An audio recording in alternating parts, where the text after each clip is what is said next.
నమస్తే, welcome to new TV Telugu. ఆంధ్రప్రదేశ్లో తాజాగా జరిగినటువంటి ఎన్నికల్లో ఘోరంగా వైఫల్యం చెందినటువంటి వైఎస్ఆర్సీపీ పరాజయానికి గల కారణాలు ఏంటి, మనం ఎందుకు ఇంత ఘోరమైనటువంటి స్థితిలో ఓడిపోవాల్సి వచ్చింది అనే దాని మీద ఒక పోస్ట్ మార్టం అనేది చేయటానికి రెడీ అయింది.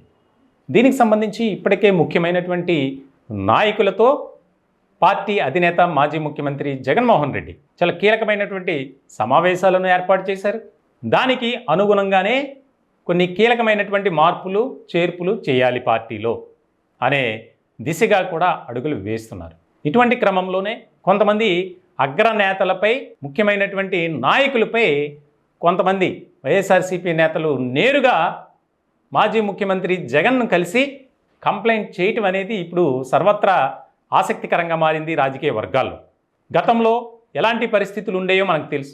ముఖ్యమంత్రి జగన్ను కలవాలంటే ఆయన చుట్టూ ఉండే కోటరీని ముందు కలవాలి, వారిని సంప్రదించాలి, వారి అనుమతి ఇస్తేనే కలిసే ప్రయత్నాలు. దాదాపుగా నేరుగా ఎవరు కూడా జగన్మోహన్ రెడ్డి గారి దగ్గరికి వెళ్ళే పరిస్థితి అయితే లేదు. సో ఇలాంటి సందర్భంలో పార్టీలో కూడా అసంతృప్తి సెగ, నిరసన గలం అనేది బాగా వినిపించింది. దీనికి సంబంధించి రకరకాలుగా దిద్దుబాటు చర్యలు కూడా తీసుకున్నారు. ఇటువంటి సందర్భంలో ముఖ్యంగా రాయలసీమ అంటే వైఎస్ఆర్సీపీకి కంచుకోట. కానీ ఈసారి ఎన్నికల్లో రాయలసీమలో ఎలాంటి పరిస్థితులు ఏర్పడ్డాయి అనేది మనకి ప్రధానంగా తెలుసు. 2014 ఎన్నికల్లో ఉమ్మడి కడప జిల్లాలో 10 స్థానాలకు 9 స్థానాల్లో విజయం సాధించింది వైఎస్ఆర్సీపీ. అలాగే 2019లో అయితే క్లీన్ స్వీప్ 10కి 10 గెలిచింది. ఈసారి ఎన్నికల్లో కేవలం 3 స్థానాల్లో మాత్రమే వైఎస్ఆర్సీపీ విజయం సాధించింది. అలాగే రాయలసీమ ప్రాంతంలో చూస్తే కనుక మొత్తం 52 స్థానాలు ఉంటే 2019లో 49 స్థానాల్లో వైఎస్ఆర్సీపీ విజయం సాధించింది. 2024 అంటే మొన్న జరిగినటువంటి ఎన్నికల్లో కేవలం 7 స్థానాల్లో మాత్రమే వైఎస్ఆర్సీపీ విజయకేతనం ఎగురవేసింది. అంటే ఎంత వేరియేషన్ ఉందో చూడండి. చాలా కీలకమైనటువంటి చర్చగా ఇది మారింది రాష్ట్ర రాజకీయాల్లో. రాయలసీమ అంటే వైఎస్ఆర్ కుటుంబానికి ఒక రకమైనటువంటి పెద్ద దిక్కు, ఇంకా వారికి అక్కడ తిరిగే లేదు. ఇలాంటి పరిస్థితుల్లో అక్కడ కూడా వైఎస్ఆర్సీపీకి ఎదురుగాలి. అందులోనూ కడప పార్లమెంటు స్థానానికి సంబంధించి కూడా మెజార్టీ చాలా దారుణంగా తగ్గిపోయింది. ముఖ్యంగా పులివెందుల్లో గత ఎన్నికల్లో 90,000కు మెజార్టీ వస్తే ఇప్పుడు 60,000కు పడిపోయింది. అంటే ప్రజలు ఆదరణ, ప్రజల అభిమానం వైఎస్ఆర్సీపీ పట్ల ఏ రకంగా ఉంది అనేది ఇక్కడ స్పష్టంగా మనం అర్థం చేసుకోవాలి. ఇటువంటి తరుణంలో రాష్ట్ర రాజకీయాల్లో రాయలసీమ ప్రాంతం అనేది వైఎస్ఆర్సీపీకి చాలా ప్రధానమైనటువంటి ప్రాంతం. ఇటువంటి సందర్భంలో మాజీ ముఖ్యమంత్రి జగన్మోహన్ రెడ్డి 5 రోజుల పర్యటన కోసం పులివెందులు వెళ్ళారు సతీమణి భారతితో కలిసి. ముఖ్యంగా ఈ ఓటమికి గల కారణాలు ఏంటి, పార్టీలో ఉన్నటువంటి కొంతమంది నాయకులు పార్టీలో ఉంటూ నటిస్తూ పార్టీని అంటిపెట్టుకుని ఉన్నట్లుగానే బిహేవ్ చేస్తూ తెలుగుదేశం పార్టీకి సపోర్ట్ చేశారు అనేది ఇక్కడ ప్రధానమైనటువంటి వారి యొక్క అనుమానం. ఇటువంటి సందర్భంలో నియోజకవర్గాల స్థాయిలో సమీక్షా సమావేశాలు ఏర్పాటు చేయాలి. ఓటమికి గల కారణాలు ఇప్పుడు ఎన్ని చర్చించుకున్నా మళ్ళీ విజయాన్ని అయితే తిరిగి తీసుకురాలేరు.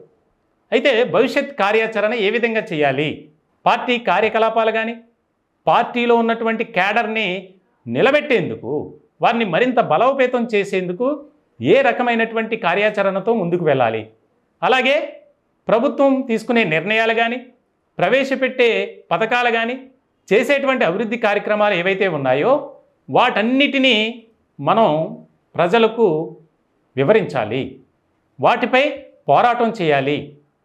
ఇచ్చినటువంటి హామీలు కానీ చేసినటువంటి వాగ్దానాలు ఏవైతే ఉన్నాయో వాటికి భిన్నంగా గనుక ప్రభుత్వం నిర్ణయాలు తీసుకుంటే వెంటనే ప్రజల్లోకి వెళ్ళాలి, పోరాటం చేయాలి, ప్రజల తరపున ఉద్యమించాలి. అంతే తప్ప ఎక్కడా కూడా క్యాడర్ యొక్క టెంపో అనేది మిస్ అవ్వకూడదు. మనం రకరకాల యాక్టివిటీస్తో మరింతగా ప్రజల్లోకి వెళ్ళాలి.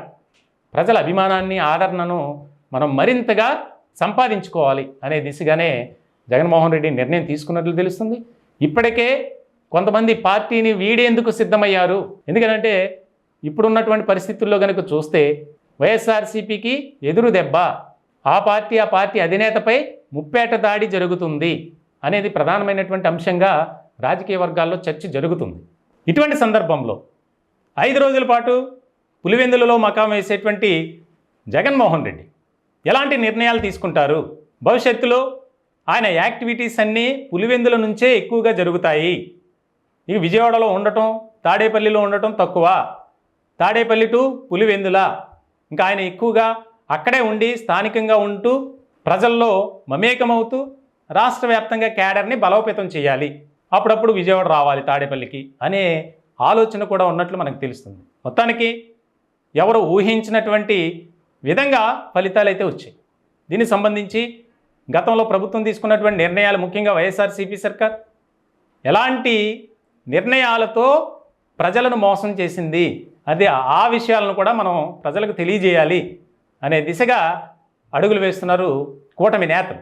ఇటువంటి సందర్భంలో రకరకాల పరిణామాలు, అనేక రకాలుగా సమీకరణాలు కూడా చోటు చేసుకునే అవకాశాలు అయితే స్పష్టంగా కనిపిస్తున్నాయి. మొత్తానికి పులివెందుల నుంచి జగన్మోహన్ రెడ్డి నాయకులకు, కార్యకర్తలకు, వైఎస్ఆర్సీపీ అభిమానులకు, వైఎస్ఆర్ అభిమానులు ఎవరైతే ఉన్నారో వారందరికీ ఎలాంటి దిశానిర్దేశం చేస్తారు అనేది చాలా కీలకంగా మారినటువంటి అంశం.